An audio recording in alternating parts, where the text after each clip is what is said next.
Students, probability में हम जो सबसे टफ पार्ट है उसकी तरफ जा रहे हैं और वो है कंडीशनल प्रोबेबिलिटी। अब ये कंडीशनल प्रोबेबिलिटी क्या होती है? तो ये जो कंडीशनल प्रोबेबिलिटी होती है ये क्या होती है?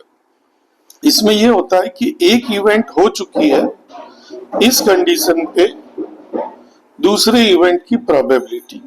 जैसे आप इसकी बात करें तो इसके अंदर ये जो है इसे कहते हैं ए इवेंट हो चुकी है इस कंडीशन पे बी की प्रॉब, और इसका मतलब होता है बी इवेंट हो चुकी है इस कंडीशन पर ए की प्रोबेबिलिटी।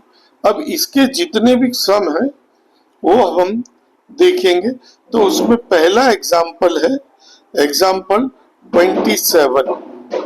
अब 27 में आप देखेंगे तो balance coin is tossed twice. अब जैसे ही ट्वाइस हो तो ये 4 रिजल्ट उसके फिक्स होते हैं। अब इसने क्वेश्चन क्या बोला है वो देखिए। इसने बोला है कि first toss of the coin showed head. मान लो इसको हमने ए मान लिया, यानी क्या कि पहले पे एच मिले। अब आप इन चारों में देखिए फर्स्ट पे एच वाले कितने हैं? तो 2 हैं, तो ये आ गया प्रॉब ऑफ, ये इवेंट ए आ गई, इसमें 2 है तो प्रॉब ऑफ ए हो गया 2/4। लेकिन हमको चाहिए क्या? हमको चाहिए prob of B oblique A. Formula क्या होगा इसका? ऊपर आएगा इंटरसेक्शन, नीचे आएगा ए। तो ए तो हमने ढूंढ लिया, अब इंटरसेक्शन के लिए हमको बी ढूंढना पड़ेगा। और बी किसे कहते हैं वो देखिए आप। बी कहते हैं गेटिंग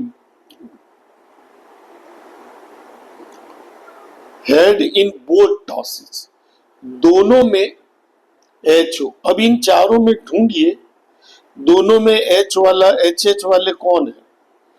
तो उसको अगर हम बी माने तो ये आ गया आपका बी, और प्रॉब ऑफ बी आया 1/4। अब आपको दिमाग में रखना अपना ये फॉर्मूला। फॉर्मूला कहता है बी ऑब्लिक ए बराबर ए इंटरसेक्शन बी अपॉन ए। तो इंटरसेक्शन चाहिए, ए यहां पर है बी यहां पर है, तो दोनों का इंटरसेक्शन होगा एच एच, यानी कि ए इंटरसेक्शन बी होगा 1/4। अब हमारा जो फॉर्मूला है वो ये रहा फॉर्मूला। क्या बनेगा फॉर्मूला? फॉर्मूला बनेगा A intersection B upon prob of A, और फॉर्मूला में वैल्यू रख दो और सॉल्व कर सकते हैं। इस तरह के ये जो एग्जाम्पल 27 था इसके जैसे 3 क्वेश्चन है। अब आपको ये एग्जाम्पल समझने के बाद वो तीनों क्वेश्चन सॉल्व करने हैं। हम चलते हैं अब एग्जाम्पल 28 पर। 28 में एक लिखा है कि कंप्लीटिंग द वर्क।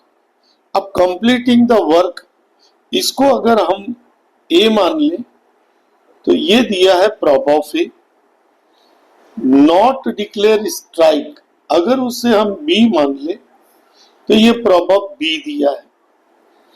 आगे है completing work in the period and not declare strike, या बीच में आ गया है एंड, ये भी चाहिए और वो भी चाहिए, यानी हमारे पास दिया हुआ है ए इंटरसेक्शन बी।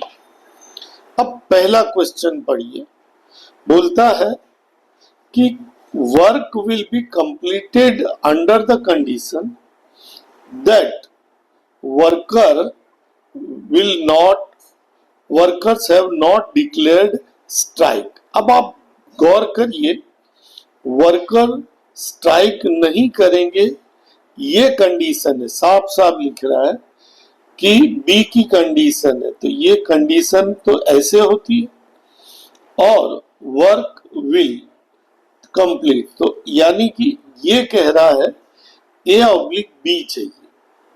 अब ए ऑब्लिक बी के लिए फॉर्मूला क्या होगा, ये फॉर्मूला होगा ए ऑब्लिक बी बराबर ऊपर इंटरसेक्शन अपॉन में बी और सॉल्व कर लेंगे।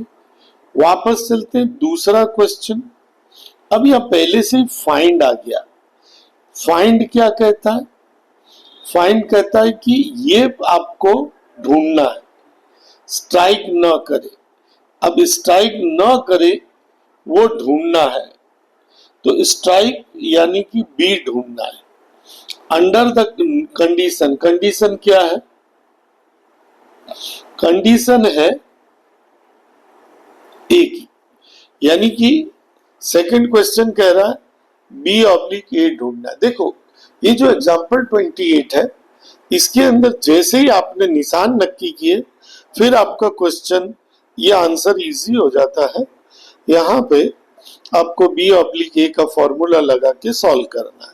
अब इसके जैसे जो क्वेश्चन है 1.4 का 3 और 4 और सी का 22 होना चाहिए, तो सी का 22। तो ये सवाल तीनों आपको सॉल्व करने हैं। अगला एग्जांपल है 29। ये फॉर्मूला बेस्ड है, इसमें आपको ए डैश पर से ए निकाल लेना है, आएगा 18/25। ये दे रखा है, ये दे रखा है, और आपको इंटरसेक्शन पूछा है। अब आपको ये सोचना है कि इंटरसेक्शन इससे मिलेगा, क्योंकि हमें वो फॉर्मूला पकड़ना है जहां अपॉन में ए आता हो, यानी कि हमें फॉर्मूला पकड़ना है बी ऑब्लिक ए का। उससे क्या होगा, क्या बी ऑब्लिक ए हमको दिया हुआ है, हाँ। इंटरसेक्शन ढूंढना है, हाँ। क्या ए दिया हुआ है, हाँ। यानी कि आपको ए को उधर फेंकना है और इंटरसेक्शन आ जाएगा। अब दूसरा क्वेश्चन बोला है बी। बी का मतलब हुआ आपको कौन सा फॉर्मूला लगाना है, तो फॉर्मूला लगाना है ए ऑब्लिक बी, क्योंकि अपॉन में तो ये दिया है। अब ये आपने ढूंढ लिया, और आपको क्या ढूंढना है, बी ढूंढना है। बी को उधर ले जाओ, 1/2 को इधर ले आओ, और आप इसको सॉल्व कर सकते हैं। इसके जैसे जो एक्सरसाइज में 1.4 का 5 और 6 आपको सॉल्व करना है। अगले क्वेश्चन पे चल रहे हैं, एग्जाम्पल 32। 32 में देखिए टोटल 12 स्क्रूज है, उसमें 4 डिफेक्टिव है। अब 4 डिफेक्टिव यानी 8 नॉन डिफेक्टिव हुए। 2 स्क्रूज आर सिलेक्टेड 1 by 1। जैसे ही 1 by 1 आया, आपको ये मान लेना है कि ये कंडीशनल प्रोबेबिलिटी का क्वेश्चन आ गया, और इसमें है विदाउट रिप्लेसमेंट, यानी कि वापस नहीं रखना है, ये बात आ गई। अब आपको पहली बार ये आपको देखना है कि find the probability that both the screws selected are defective. अब इसके अंदर बच्चे डिसाइड नहीं कर पाते कि हाँ क्या पूछा है। Both the screw selected are defective. अब बोथ डिफेक्टिव का मतलब होता है फर्स्ट भी डिफेक्टिव, एंड सेकंड भी डिफेक्टिव। तो यह इंटरसेक्शन ढूंढना है। अब मैं आपको इसमें कंफ्यूजन कहां होता वो बताता हूं। मान लो यही क्वेश्चन हो, 1 बाय 1 हटा दूं, 2 स्क्रू एक साथ पसंद करते हैं और बोथ आर डिफेक्टिव बोला हो, तो ये कंडीशनल का नहीं हुआ। किसी भी जगह से एक बार में एक स्क्रू सिलेक्ट करो, एक इवेंट, एक साथ 2 सिलेक्ट करो, एक इवेंट, एक साथ 5 सिलेक्ट करो, एक इवेंट।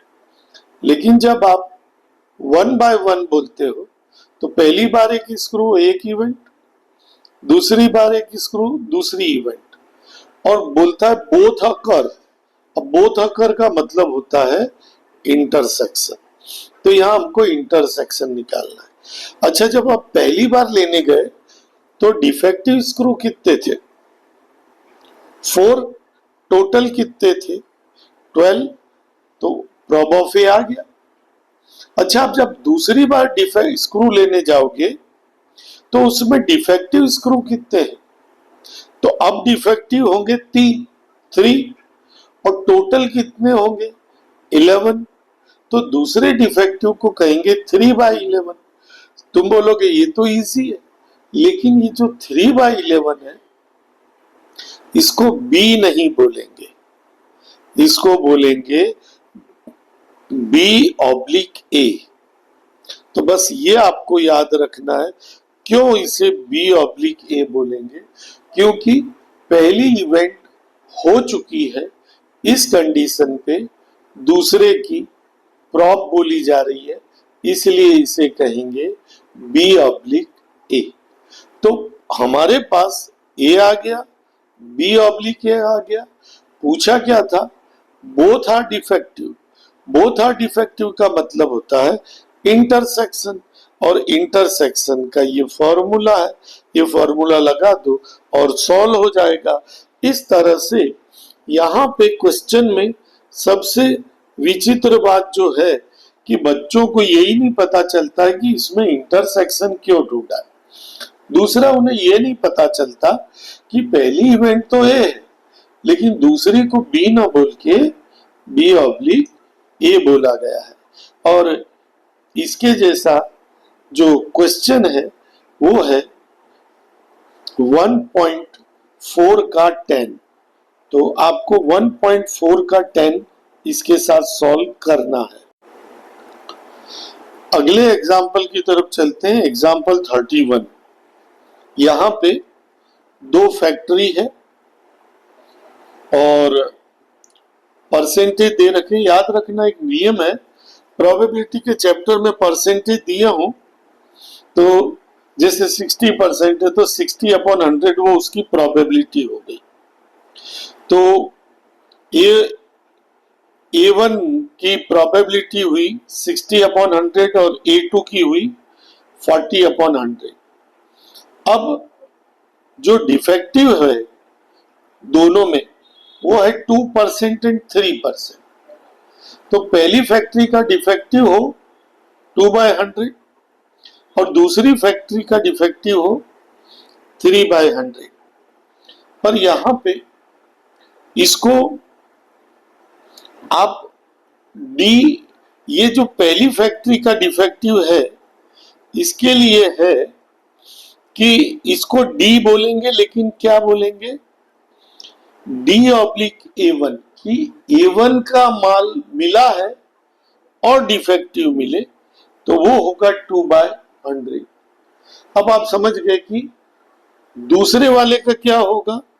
A2 का प्रोडक्शन मिला है और डिफेक्टिव हो तो D ऑब्लिक A2 बराबर 3/100। हमको पूछा है कि एक आइटम सिलेक्ट करते हैं और वो डिफेक्टिव हो। अब देखो, ये सेंटेंस को आपको एक्सपांड करना आना चाहिए कि वो आइटम डिफेक्टिव हो, तो इसको बड़ा कैसे करेंगे? पहली फैक्ट्री और डिफेक्टिव, फिर इंग्लिश का और यानी OR और दूसरी फैक्ट्री एंड डिफेक्टिव। ये देखिए, फर्स्ट फैक्ट्री का प्रोडक्शन एंड डिफेक्टिव और सेकंड फैक्ट्री का प्रोडक्शन एंड डिफेक्टिव। अब एंड आया यानी इंटरसेक्शन, तो A1 इंटरसेक्शन B, यहां भी एंड आया तो A2 इंटरसेक्शन D, बीच में और आया है तो यूनियन, यानी हमको ये ढूंढना है।